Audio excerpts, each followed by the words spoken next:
tahun 1444 Hijriah di Masjid As-Solihin. Sebelum kita mulai sholat, sekali lagi pertama kami mengingatkan untuk soft baik dari kalangan putra, bapak maupun putri, kalangan ibu, untuk dirapikan, jangan ada soft yang putus, sebab Rasulullah SAW mengingatkan sawu sufakum, luruskan, rapatkan soft kalian. Terputusnya soft menjadi tidak sempurna, dan nanti saat sholat sudah mau berdiri dimulai, diberi kesempatan untuk merapikan kembali, rapat dan lurus. Kemudian ntar bisa dong ya? Hah? Sebagai informasi, insya Allah Kurban. Nggak motong. Untuk ente motong juga. imam sholat akan dipimpin oleh Ustadz Ilham Umar LC, alhamdulillah telah hadir bersama kita, dan khotib pada kali ini akan disampaikan oleh Ustadz Budiman Al-Hanif SKMA, juga telah hadir bersama kita. Semoga atas terselenggaranya ini berjalan lancar. Sebelum kita mulai sholat, Ketua Panitia Penyelenggara pada tahun ini akan menyampaikan beberapa informasi yang bermanfaat bagi kita. Insya Allah akan disampaikan oleh Bapak Insinyur Zilzal. Kepadanya dipersilakan. Bismillahirrahmanirrahim.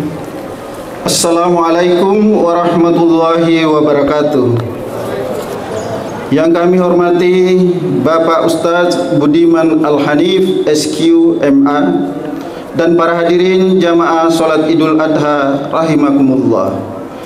Allahu Akbar, Allahu Akbar, Allahu Akbar, La ilaha illallah, Allahu Akbar, Allahu Akbar, walillahil hamd. Innal hamdalillah nahmaduhu wa nasta'inuhu wa nastaghfiruh wa na'udzu billahi min syururi anfusina wa min sayyiati a'malina. May yahdihillahu fala mudhillalah wa may yudlil fala hadiyalah. Asyhadu an la ilaha illallah wahdahu la syarikalah wa asyhadu anna Muhammadan abduhu wa rasuluh, amma ba'du. Puji syukur kehadirat Allah Subhanahu wa ta'ala atas segala limpahan rahmat, hidayah dan taufiknya, sehingga pada hari ini kita dapat hadir bersama di tempat yang mulia ini dalam rangka melaksanakan sholat Idul Adha, dan insya Allah nanti akan dilanjutkan dengan pemotongan hewan kurban. Selawat dan salam semoga tercurah kepada junjungan Nabi besar Muhammad sallallahu alaihi wasallam, para keluarga, para sahabat dan para pengikutnya yang istiqomah dalam menjalankan syariatnya hingga yaumil qiyamah.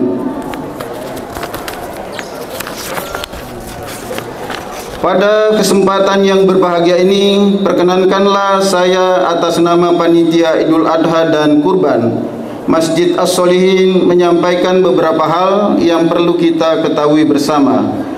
Yang pertama, khutbah Idul Adha pada pagi hari ini akan disampaikan oleh Bapak Ustadz Budiman Al-Hanif SQMA, dan imam adalah Ustadz Ilham Umar.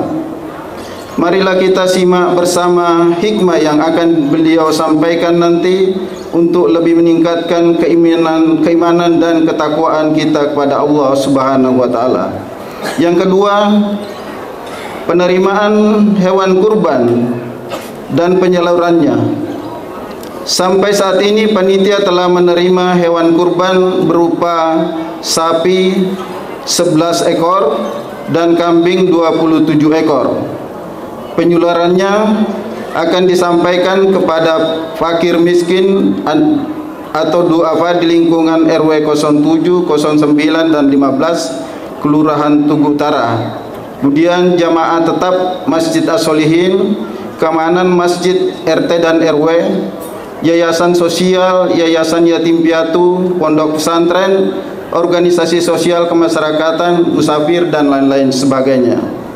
Kami mengucapkan jazakumullahu khairan dan terima kasih yang sebesar-besarnya atas kepercayaan Bapak Ibu para pekurban yang telah menitipkan hewan kurbannya kepada kami. Mudah-mudahan kami dapat melaksanakan amanah ini dengan sebaik-baiknya. Amin ya rabbal alamin. Yang ketiga, pemotongan hewan kurban insya Allah akan kita laksanakan di halaman Masjid As-Solihin setelah sholat Id nanti. Dan mohon kiranya kali ini kami mohon kiranya hanya bisa menyaksikan dari luar pagar demi keamanan ketertiban dalam proses penyembelihan kurban. Keempat, kami mengucapkan terima kasih yang sangat mendalam kepada para pekurban dan seluruh panitia yang dengan penuh keikhlasan telah membantu terselenggaranya sholat Idul Adha dan di Masjid As-Solihin ini. Semoga Allah Subhanahu wa Ta'ala mencatat dan menerima setiap langkah dan upaya kita sebagai amal soleh yang diridhoinya. Amin ya rabbal alamin. Demikian laporan yang dapat saya sampaikan. Atas nama panitia, saya mengucapkan mohon maaf sebesar-besarnya apabila dalam pelaksanaan kegiatan ini masih terdapat banyak kekurangan. Mudah-mudahan kita dapat terus memperbaikinya di masa-masa yang akan datang. Wabillahi taufiq wal hidayah. Assalamualaikum warahmatullahi wabarakatuh. Istaqimu wa'tadilu sawu sufufakum fa inna tasfiyatus sufu min tamamis shalah. Luruskan merapatkan safnya. Salatu jemaah rahimakumullah.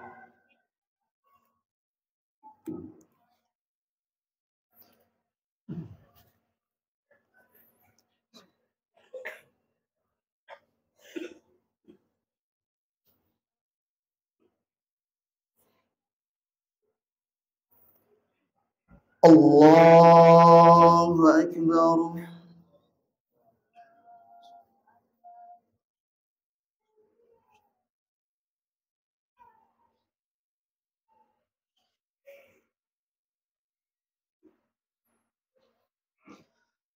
Allahu Akbar.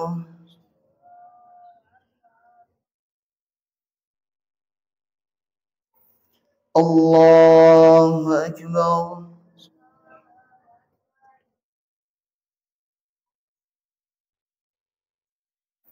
Allahu Akbar.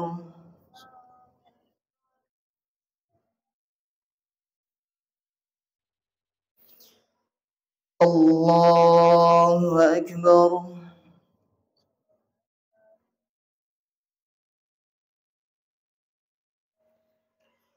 Allahu Akbar.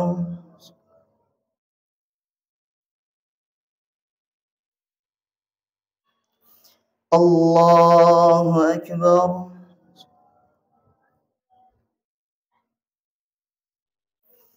Allahu Akbar.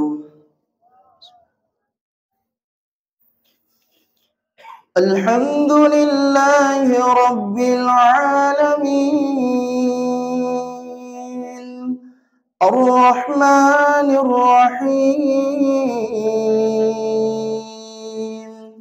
Maliki Yawmiddin. Iyyaka na'budu wa iyyaka nasta'in. اهدنا الصراط المستقيم صراط الذين أنعمت عليهم غير المغضوب عليهم ولا الضالين.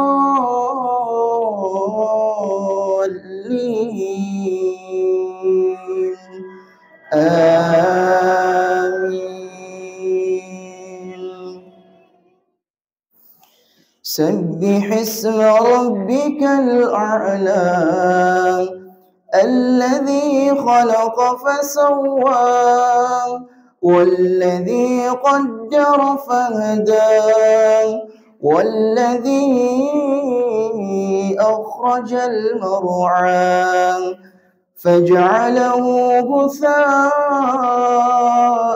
أحوى سنقرئك فلا تنسى إلا ما شاء الله إنه يعلم الجهر وما يخفى ونيسرك لليسرى فذكر إن نفعت الذكرى سيذكر من يخشى ويتجنبها الأشقى الذي يصلى النار الكبرى ثم لا يموت فيها ولا يحيا قد أفلح من تزكى وذكر اسم ربه فصلى بل تؤثرون الحياة الدنيا والآخرة خير وأبقى إن هذا لفي الصحف الأولى صحف إبراهيم وموسى. الله أكبر.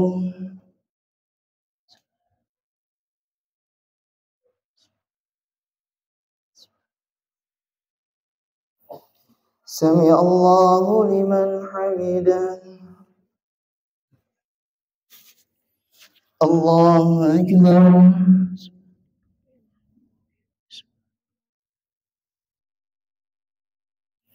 الله أكبر.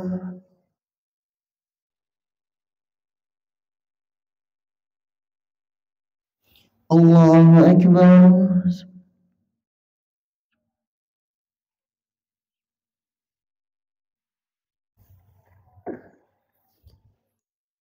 الله أكبر.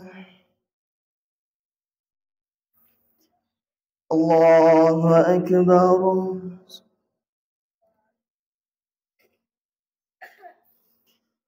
الله أكبر.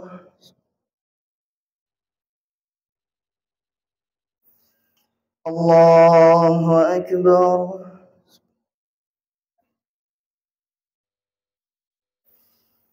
الله أكبر.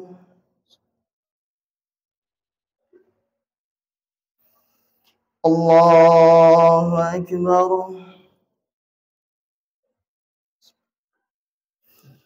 الحمد لله رب العالمين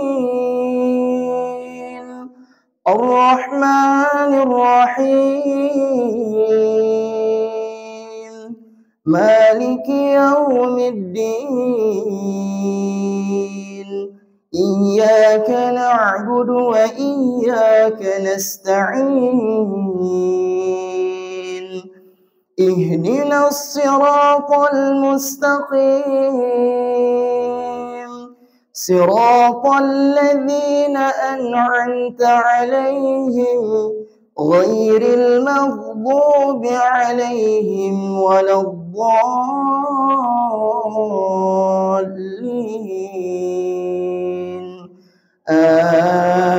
آمين.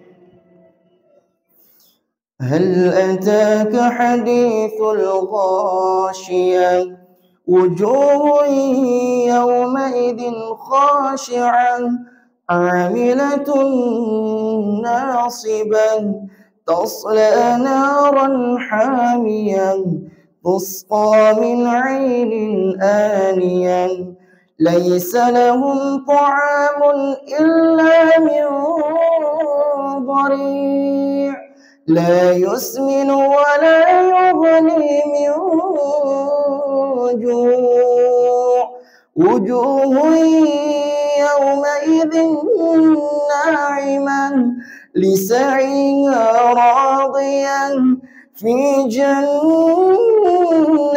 عالية لا تسمع فيها لاغيا فيها عين جارية فيها سرر مرفوعا وأكواب موضوعا ونمارق مسفوفا وزرابي مبثوثا أفلا ينظرون إلى الإبل كيف خلقت وإلى السماء كيف رفعت وإلى الجبال كيف نصبت وإلى الأرض كيف سطحت فذكر إنما أنت مذكر لست عليهم بمسيطر إلا من تولى وكفر فيعذبه الله العذاب الأكبر إن إلينا إيابهم ثم إن علينا حسابهم. الله أكبر.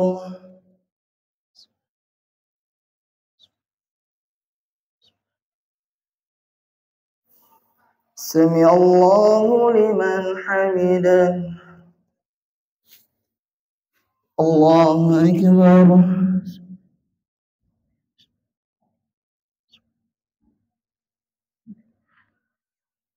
الله أكبر.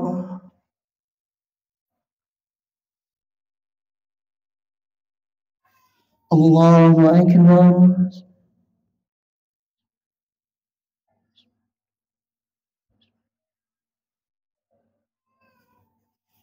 الله أكبر.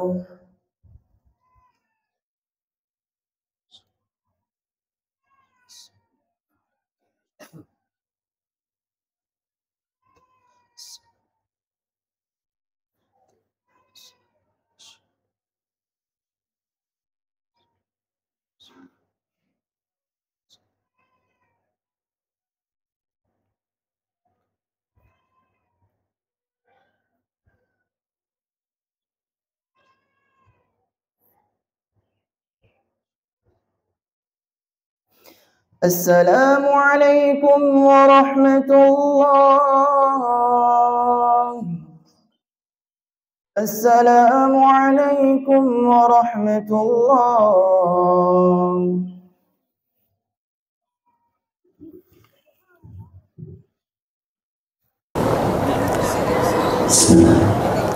Assalamualaikum warahmatullahi wabarakatuh.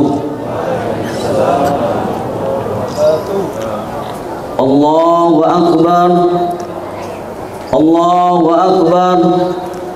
Allahu Akbar. Allahu Akbar.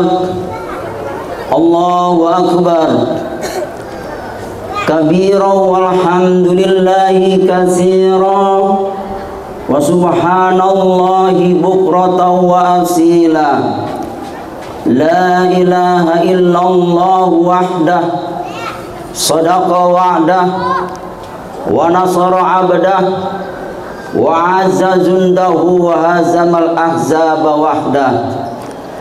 La ilaha illallah wa la na'budu illa iyyah mukhlisina lahuddin walau karihal kafirun walau karihal munafiqun walau karihal musyrikun. La ilaha illallah wallahu akbar. Allahu akbar walillahil hamd. Innal hamdalillah nahmaduhu wa nasta'inuhu wa nastaghfiruh wa na'udzu billahi min sururi anfusina wa min sayyiati a'malina. May yahdihillahu fala mudhillalah wa may yudlilhu fala hadiyalah. Asyhadu an la ilaha illallah wahdahu la syarikalah wa asyhadu anna Muhammadan abduhu wa rasuluh. Allahumma salli ala Muhammad wa ala alihi wa ashabihi ajma'in, amma ba'd. Fa usikum ibadallah wa nafsiya bi taqwallah faqad fazal muttaqun. Wa qala Allah ta'ala fi kitabil karim, a'udzu billahi minasyaitonir rajim. Ya ayyuhalladzina amanu taqullaha haqqa tuqatih wa la tamutunna illa wa antum muslimun. Wa qala aidan qul sadaqallahu fattabi'u millata Ibrahima hanifa wa ma kana minal musyrikin. Sadaqallahul azim. Hadirin kaum muslimin yang dimuliakan Allah Subhanahu wa taala, sidang salat Idul Adha ketika Nabi Ibrahim alaihissalam menikah dengan Sarah, kurang lebih 80 tahun belum diberi keturunan oleh Allah. Nabi Ibrahim alaihissalam berdoa, dan Nabi Ibrahim tidak bosan-bosannya berdoa, dan doa itu diabadikan oleh Allah di dalam surah As-Saffat surah 37 ayat 100. Rabbi habli minas solihin, Rabbi habli minas solihin. Ya Tuhanku, anugerahkanlah aku keturunan anak yang soleh. Tapi Nabi Ibrahim tetap belum diberi keturunan oleh Allah. Akhirnya Sarah, istri Nabi Ibrahim, mendesak Nabi Ibrahim agar menikah lagi dengan harapan Nabi Ibrahim dapat keturunan. Nabi Ibrahim tidak mau anjuran Sarah untuk menikah lagi, karena Nabi Ibrahim sangat cinta betul dengan Sarah. Namun Sarah tetap mendesak Nabi Ibrahim agar menikah lagi. Akhirnya Nabi Ibrahim mengatakan kepada Sarah, kalau begitu wahai Sarah, engkaulah yang mencarikan jodohnya, engkaulah yang mengurusi segala pernikahannya. Akhirnya Sarah menjodohkan Nabi Ibrahim dengan Hajar. Sepertinya cocok Nabi Ibrahim ini ketika menikah dengan Hajar. Hajar ini hadiah dari Raja Mesir. Hajar ini pembantu hadiah dari Raja Mesir. Tidak lama kemudian menikahlah Nabi Ibrahim dengan Hajar. Akhirnya Hajar hamil dan melahirkan seorang anak, diberi nama Ismail. Ismail ini bahasa Ibrani, dari kata Isma artinya mendengar, El artinya Tuhan. Jadi Ismail artinya Tuhan mendengar. Hiduplah satu rumah, satu atap, dua cinta. Mulailah perhatiannya Nabi Ibrahim tertuju kepada Hajar dan Ismail. Disitulah naluri seorang istri yang pertama, dia jealous alias cemburu. Akhirnya Sarah mengatakan, dan ini memang sekaligus perintah Allah, wahai Ibrahim, mulai detik ini bawalah istrimu Hajar dan anakmu Ismail, silakan pergi dan keluar dari rumah ini. Nabi Ibrahim bingung dan berkata, Sarah, saya mau pergi kemana? Terserah engkau ya Ibrahim, karena engkau biasanya merantau. Akhirnya Nabi Ibrahim membawa istrinya, yakni Hajar dan anaknya Ismail, keluar dari rumah Sarah, yakni di Palestina, di Hebron, Palestina. Mau kemana? Terserah, pokoknya Nabi Ibrahim keluar dari rumah tersebut. Sampailah di lembah Bakkah, yang sekarang disebut Mekah. Diletakkanlah Nabi Ismail di lembah Bakkah. Bakkah terdapat dalam surah Ali Imran, surah ketiga ayat 96.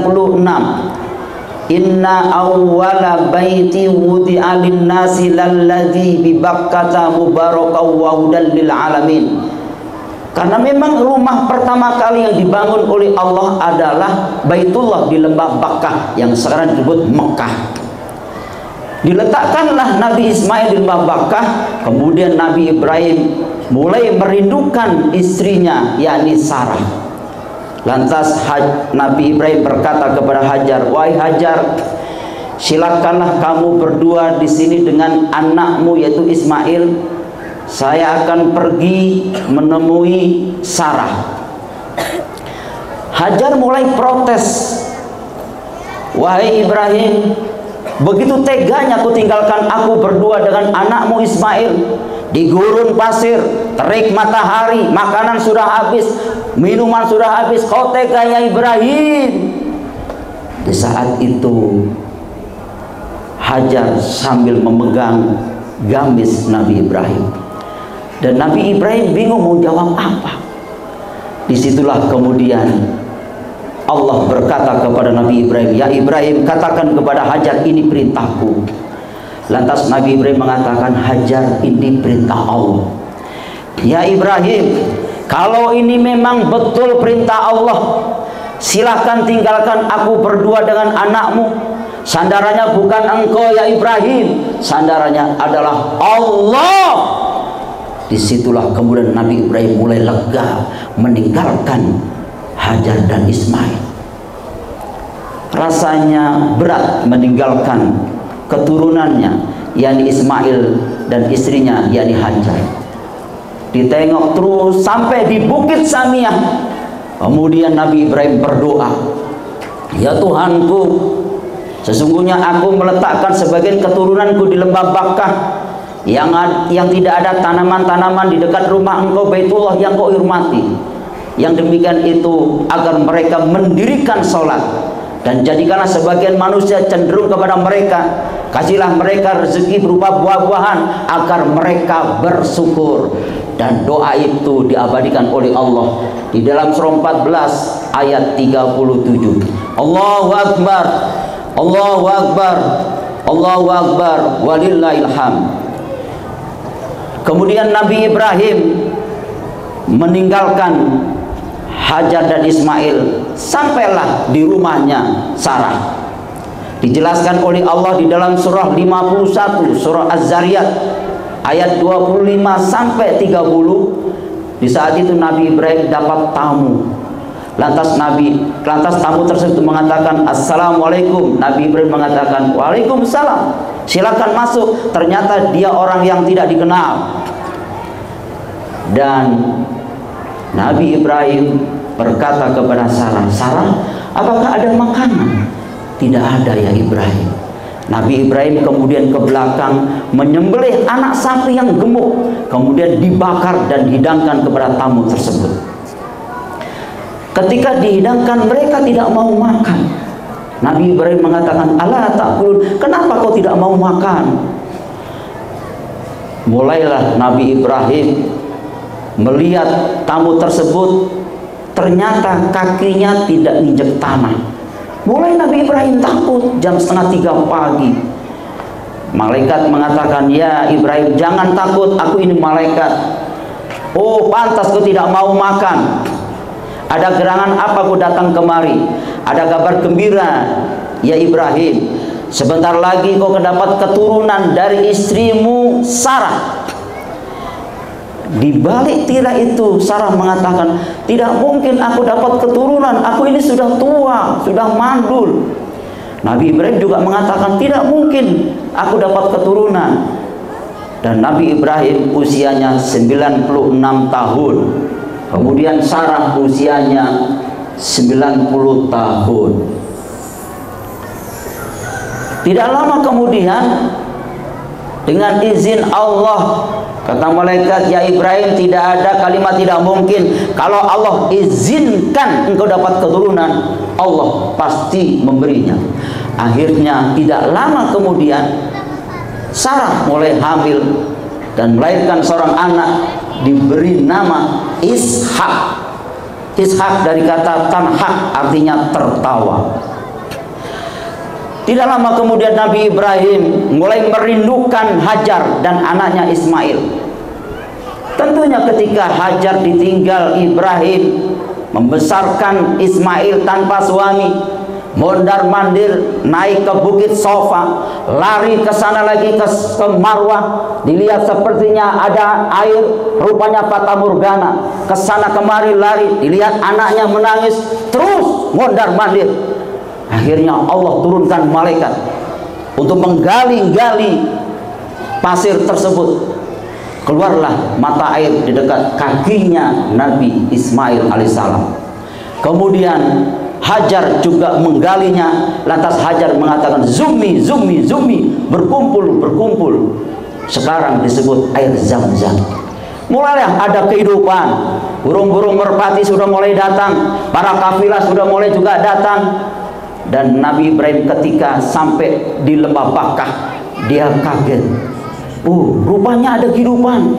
Burung-burung merpati sudah mulai datang, para kafilah juga mulai datang. Kemudian Nabi Ibrahim bertanya, wahai para kafilah, tahukah di mana istri dan anakku? Saya tidak tahu, mungkin di sana. Di sana itu di mana? Di Mina. Akhirnya Nabi Ibrahim tertidur capek di depan Ka'bah tanggal 7 malam 8 Zulhijjah. Tanggal 7 malam 8 Zulhijjah itulah Nabi Ibrahim dapat mimpi pertama kali. Dan isi mimpi itu, ya Ibrahim, potonglah anakmu jika kau betul-betul mencintai aku. Begitu Nabi Ibrahim bangun, berarti tanggal 8 Zulhijjah, dia berpikir ini mimpi atau wahyu. Berpikir itulah sekarang disebut tarwiyah. Tarwiyah artinya pemikiran. Maka orang-orang melaksanakan pergi haji tanggal 8 Zulhijjah menuju ke Mina untuk tarwiyah. Nabi Ibrahim menuju ke Mina dan mabit tanggal 8 malam 9 Zulhijjah di Mina. Nabi Ibrahim dapat mimpi kedua kalinya, dan mimpi itu sama isinya, ya Ibrahim, potonglah anakmu jika kau betul-betul mencintai aku. Begitu bangun, Nabi Ibrahim belum ketemu dengan istrinya, yakni Hajar dan Ismail, yakni tanggal 9 Zulhijjah. Tanggal 9 Zulhijjah itulah Nabi Ibrahim menuju ke Arafah. Makanya orang-orang yang melaksanakan ibadah haji tanggal 9 Zulhijjah menuju ke Arafah untuk wukuf dan merenung. Nabi Ibrahim di saat itu bertemulah istri dan anaknya. Tentu cukup lama ditinggalkan Ismail dan Hajar oleh Ibrahim. Kurang lebih di dalam tafsir Ibnu Katsir dijelaskan, ketika Nabi Ibrahim punya keturunan dari Hajar diberi nama Ismail, Nabi Ibrahim usianya 86 tahun. Ketika Nabi Ibrahim dapat keturunan dari Sarah, Nabi Ibrahim usianya 96 tahun. Berarti Ismail kurang lebih usianya 10 tahun. Dia tanya, karena cukup lama, ini siapa? Hajarnya. Ini siapa? Ibrahimnya. Ini siapa ya Hajar? Anakmu ya Ibrahim. Rupanya sudah besar, kurang lebih 10 tahun. Karena saling tunjuk-menunjuk itulah sekarang disebut Arafah, artinya saling kenal mengenal. Tidak lama kemudian Nabi Ibrahim bertemu dengan istrinya Hajar dan Ismail. Tanggal 9 malam 10 Zulhijjah, Nabi Ibrahim menuju ke Musdalifah, yakni di Mas'aril Haram. Di saat itulah Nabi Ibrahim dapat mimpi ketiga kalinya. Maka orang-orang yang melaksanakan ibadah haji tanggal 9 malam 10 Zulhijjah, dia menuju ke Musdalifah untuk mabit di Mas'aril Haram. Di saat itulah mimpi itu sama isinya, ya Ibrahim, potonglah anakmu jika kau betul-betul mencintai aku. Begitu bangun, berarti tanggal 10 Zulhijjah. Tanggal 10 Zulhijjah itulah baru kemudian Nabi Ibrahim memanggil anaknya. Dan itu dijelaskan oleh Allah di dalam surah As-Saffat, surah ke-37 ayat 102. Falamma balagha ma'ahu sa'ya, ya bunayya inni ara fil manam anni atbahuka fangdur madza tar. Tatkala anak itu berusia sanggup bersama Ibrahim, dan Nabi Ibrahim memanggil anaknya, ya bunayya, wahai anakku Ismail sayang, aku ini bapakmu dapat mimpi, dan isi mimpi itu menyembelih kamu. Fangdur madza tar, Bagaimana menurut pendapat kamu? Pikirkanlah ya Ismail. Tidak disangka-sangka keluar dari lisan, keluar dari mulutnya Ismail yang dibesarkan tanpa Ibrahim, hanya dibesarkan oleh Hajar di saat itu. Akhirnya Ismail mengatakan, qala ya abatif al-matumar, wahai ayahku, kalau ini memang betul-betul perintah Allah, lakukanlah, kerjakanlah. Satajiduni insyaallah minas sabirin, semoga kau mendapati aku anak yang sabar. Akhirnya dibawalah Ismail ke Mina, yakni di Jabal Kurban, di Bukit Kurban. Dalam perjalanan Nabi Ibrahim bersama Ismail di Mina, kemudian digoda oleh setan. Kata setan, ya Ibrahim, cukup lama engkau tidak dapat keturunan. Hari ini engkau akan menyembelih anakmu. Kau tega ya Ibrahim. Ayah macam apa yang tega menyembelih anaknya? Ya Ismail, jangan turuti ajakan ayahmu. Ayahmu itu tega menyembelih engkau ya Ismail. Jangan turuti ya Ismail. Begitulah kata setan. Akhirnya Nabi Ibrahim dan Ismail mengambil kerikil dan melempar setan tersebut. Bismillahirrahmanirrahim, Allahu Akbar. Maka orang-orang yang melaksanakan ibadah haji tanggal 10 Zulhijjah melempar Jumratul Aqobah. Orang-orang yang tidak melaksanakan pergi haji melaksanakan sholat Idul Adha. Dan di saat itu yang dilempar adalah setan. Sekarang yang dilempar adalah batu atau tembok. Di dalam diri manusia ada sifat syaitoniah, sifat suka menebarkan virus fitnah, sifat suka tidak suka kalau orang lain itu jaya. Dia suka menebarkan virus fitnah, bahkan punya sifat ikut cawe-cawe. Di saat itulah ketika lempar jumrah harus dibuang. Allahu Akbar, sifat setannya harus dibuang. Ketika mereka lempar jumroh, sehingga yang ada sifat robbaniyah, wantum robbaniyah, cahaya Tuhan, cahaya ilahiyah yang ada di dalam dirinya. Maka orang yang melaksanakan ibadah haji ketika lempar jumroh membuang sifat syaitoniah, di mana sifat setan itu justifikasi terhadap dirinya. Ketika mereka manipulasi data, ketika mereka korupsi, setan masuk di dalam rasanya. Tidak apa-apa kamu korupsi, tidak apa-apa kamu manipulasi data, toh juga untuk kepentingan orang lain. Keluarkan saja zakatnya berapa persen sehingga kamu masih beruntung. Itulah sifat syaitoniah. Kemudian Nabi Ibrahim terus menuju ke Mina. Lantas di Bukit Kurban dibaringkanlah anaknya Ismail. Begitu mau disembelih, lantas kemudian Ismail berkata kepada ayahnya Ibrahim, wahai ayahku, ikatlah kaki dan tanganku supaya aku tidak berontak. Tajamkan pisaunya supaya aku mudah menyembelih aku. Dan tutuplah mukaku dengan gamisku ini, bajuku ini, supaya engkau tega menyembelih aku. Dan kasih baju ini kepada ibuku yakni Hajar sebagai rasa cinta berkorban kepada Allah. Dibaringkanlah anaknya Ismail. Takbir Nabi Ibrahim, Allahu Akbar, Allahu Akbar, Allahu Akbar. Sambut oleh malaikat, la ilaha illallah wallahu akbar. Sambut oleh Nabi Ismail, Allahu Akbar walillahil hamd. Begitu mau disembelih, Allah turunkan wahyu di dalam surah As-Saffat tadi. Dijelaskan oleh Allah, ya Ibrahim, qad saddaqtar ru'ya, kau telah membenarkan mimpimu, maka hari ini aku ganti penyembelihanmu dengan penyembelihan yang paling agung, yakni diganti dengan domba atau hewan ternak. Di dalam diri manusia ada unsur kebinantangan. Kenapa Nabi Ibrahim tidak dianjurkan oleh Allah menyembelih Ismail? Nabi Ibrahim tidak dianjurkan oleh Allah menyembelih Ismail. melainkan menyembelih rasa memiliki Ismail. Lillahi ma fis samawati wal ard.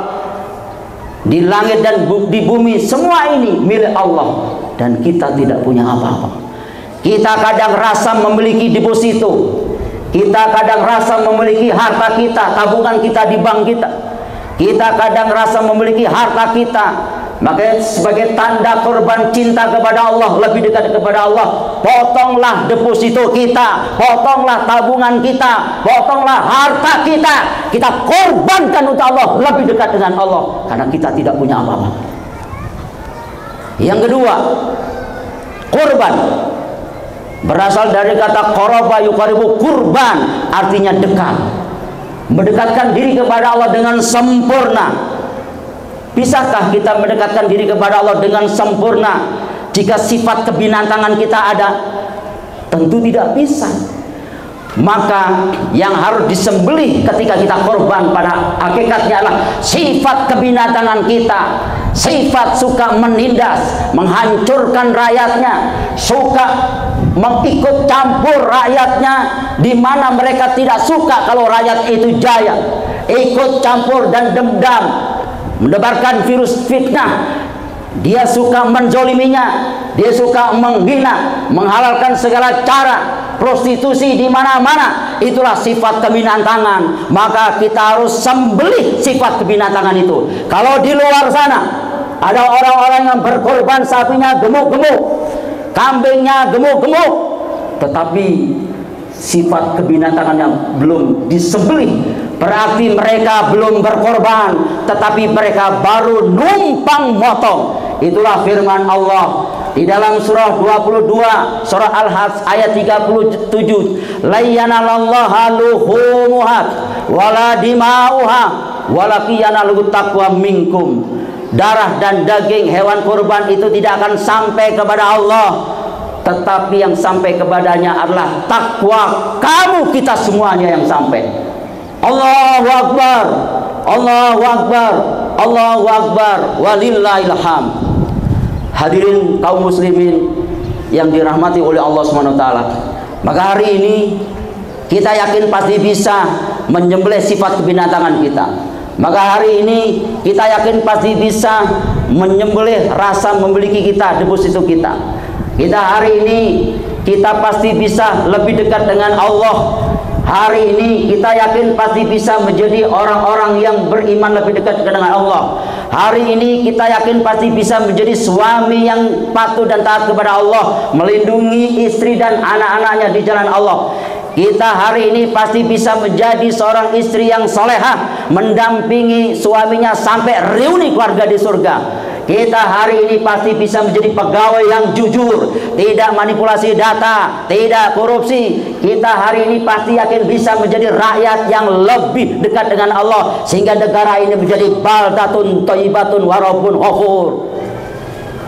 Dan hari ini kita yakin bisa di dalam diri kita menyampaikan selamat tinggal dendam, selamat tinggal dengki, selamat tinggal mencibir orang lain, selamat tinggal menghina orang lain, selamat tinggal menebarkan virus fitnah, selamat tinggal adu domba, selamat tinggal dendam dan menebarkan kejelekan orang lain. Maka hari ini selamat datang untuk beramal soleh, selamat datang untuk lebih dekat dengan Allah, selamat datang untuk menyatukan tali cinta silaturahmi kita, dan selamat datang untuk membentuk keluarga yang sakinah, lebih dekat dengan Allah. Anak-anak kita soleh dan solehah, dan kita sampai reuni keluarga di surga. Karena memang dunia ini bukan tempat tinggal. Dunia ini adalah tempat kita meninggal. Cepat atau lambat kita akan tinggalkan dunia yang fana ini. Di sanalah kita hidup yang sebenarnya. Hari ini akhirat jadi bahan cerita, tapi nanti di akhirat dunia jadi bahan cerita. Maka hari inilah berdoa kepada Allah. Mari kita memohon ampun kepada Allah dengan mengucapkan kalimat istighfar, dan pastikan dosa-dosa kita diampuni oleh Allah, dan pastikan segala aktivitas kita, sejak bangun tidur hingga tidur kembali, sebagai amal yang soleh yang bisa dibanggakan di akhirat nanti. Allahu Akbar, Allahu Akbar, walillahil hamd. Hadirin kaum muslimin rahimakumullah, marilah kita mengucapkan kalimat istighfar dengan menundukkan kepala kita, dengan menundukkan hati kita, menelanjangi aib-aib kita tanpa malu-malu, dan Allah pasti terima taubat kita. Astaghfirullahaladzim, astaghfirullahaladzim wa atubu ilaih. Ya Rahman, Ya Rahim, Ya Aziz, Ya Ghaffar, Ya Arhamar Rahim. Ya Rabbana, ya Tuhan kami, di pagi hari ini ya Allah, baru saja kami mengkaji ayat-ayat-Mu. Kami duduk bersimpuh, bermunajat kepada Engkau ya Allah. Sebab ya Rabbana, ampunilah dosa-dosa kami. Bimbinglah kami ya Allah dalam menjalani sisa-sisa umur hidup kami, agar kami mampu untuk membedakan antara hak dengan batil, agar kami mampu lebih dekat dengan Engkau ya Allah. Ya Rabbana, Engkau lah yang maha tahu tentang masa depan kami. Jadikanlah masa depan kami ya Allah masa depan yang penuh dengan rahmat dan ridho, masa depan yang penuh dengan surga. Ya Rabbana, ampunilah dosa kedua orang tua kami, ibu yang mengandung dan melahirkan dengan susah payah, ampunilah dosa-dosanya. Ayah yang membesarkan kami ya Allah, ampunilah dosa-dosanya.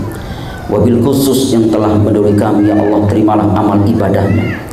Cintailah mereka ya Allah, sayangilah mereka ya Allah, sebagaimana beliau menyayangi kami sejak kecil. Ya Rabbana, ya Tuhan kami, ampunilah dosa saudara-saudara kami, muslimin dan muslimat, mukminin dan mukminat, baik yang hadir maupun tidak hadir, baik yang hidup maupun telah tiada. Ya Rabbana, ya Tuhan kami, ampunilah dosa guru-guru kami. Mereka begitu sabar mendidik kami hingga kami dapat ilmunya ya Allah.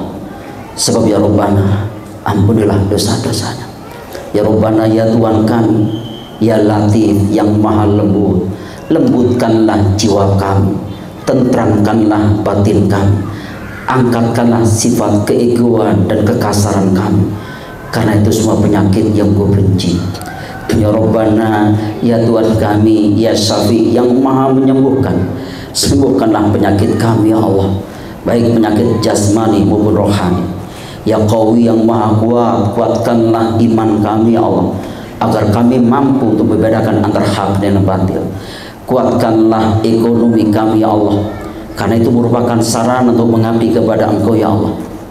Ya Rabbana, ya Tuhan kami, jadikanlah kami semua ini ya Allah, suami istri yang saling mencintai di kala dekat, saling menjaga kehormatan di kala jauh, saling menghibur di kala duka, saling mengingatkan di kala bahagia, dan saling menyempurnakan dalam ketakwaan kepada Engkau ya Allah. Sebab ya Rabbana, jadikanlah anak cucu keturunan kami menjadi anak yang soleh dan soleha, anak yang berbakti kepada Engkau ya Allah, berbakti pula pada orang tuanya. Ya Rabbana, ya Tuhan kami, jauhkanlah kami dari penyakit dendam, jauhkanlah kami dari penyakit dengki, jauhkanlah kami dari penyakit takabur, karena itu semua penyakit yang Kau benci dan bisa menghapus amal-amal kami ya Allah. Ya Rabbana, ya Tuhan kami, inilah hamba-Mu yang lemah ya Allah, jangan biarkan hati kami condong berbuat maksiat setelah Kau beri petunjuk ya Allah. Ihdinas siratal mustaqim, hantarkanlah kami ke jalan yang lurus. Ya Rabbana, ya Tuhan kami, jika di antara kami Allah ada orang-orang yang punya hutang ya Allah, mudahkanlah segala urusannya Allah, kasih mereka rezeki yang banyak berupa uang ya Allah, agar mereka bisa membayar hutangnya dan tidak hutang lagi, agar dia lebih dekat dengan Engkau ya Allah, dan mereka lebih dekat dengan Engkau ya Allah. Jika di antara kami ada orang-orang yang punya urusan ya Allah, mudahkanlah segala urusan, dan sangat mudah bagi Engkau ya Allah. Ya Rabbana, ya Tuhan kami, jadikanlah negara ini ya Allah negara yang baldatun thayyibatun wa rabbun ghafur, negara yang penuh dengan kemakmuran, negara yang penuh dengan pengampunan, negara yang penuh dengan rahmat-Mu ya Allah, sehingga kita semua ini Allah menjadi hamba yang penuh dengan kasih sayang sesamanya. Ya Rabbana, ya Tuhan kami, Tolonglah kami Allah dari orang-orang yang munafik. Tolonglah kami Allah dari orang-orang musyrik. Tolonglah kami Allah dari orang-orang kafir. Allahumma ansurna fa innaka khairun nasirin, waftah lana fa innaka khairul fatihin, waghfir lana fa innaka khairul ghafirin, warhamna fa innaka khairur rahimin, warzuqna fa innaka khairur raziqin, wahdina wa najjina minal qaumil jahilin, wa najjina minal qaumil munafiqin, wa najjina minal qaumil musyrikin, wa najjina minal qaumil kafirin. Rabbana zalamna anfusana wa illam taghfir lana wa tarhamna lanakunanna minal khasirin. Rabbana hab lana min azwajina wa dhurriyyatina qurrata a'yun waj'alna lil muttaqina imama. Allahumma rabbana taqabbal minna salatana wa siyamana wa qiyamana wa takhashu'ana wa tadarru'ana wa ta'abudana wa tammim taksirna ya Allah, wa tammim taksirna ya Allah, ya Allah ya arhamar rahimin. Rabbana atina fid dunya hasanah wa fil akhirati hasanah wa qina adzabannar wa adkhilnal jannata ma'al abrar ya aziz ya ghaffar ya rabbal alamin. Rabbana taqabbal minna innaka antas samiul alim. Subhana rabbika rabbil izzati amma yasifun wa salamun alal mursalin walhamdulillahi rabbil alamin. Assalamualaikum warahmatullahi wabarakatuh.